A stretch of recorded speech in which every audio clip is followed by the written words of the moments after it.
Асқабақты бақаның даусы шыққан соң жеуге болмайды деген сөзді естіп пе едіңіз? Ал орыс халқында соңы р әрібімен бітетін айларда ғана жеуге рұқсат берген. Себебі басқа айларда күн жылынып кеткен кезде асқабақ өзінен улы заттар бөле бастайды. Сондықтан жеуге рұқсат бермейді. Асқабақ дәрумендер қоймасы болып табылады. Микроэлементтердің барлық түрі кездеседі. Асқабақты медицинада, кондитерлік өнімдерде, тіпті косметикалық салаларда да асқабақты кеңінен қолданылады. Орама дайындау үшін пияз және асқабақты турап аламыз.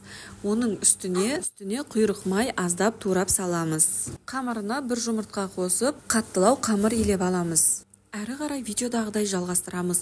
Осы әдіспен міндетті түрде жасап көріңіз. Өте дәмді, керемет шығады. Балаларыма қатты ұнады. Сіздер де жасап көріңіздер. Егер видео ұнаса, каналыма тіркеліп, лайк басуды ұмытпаңыздар.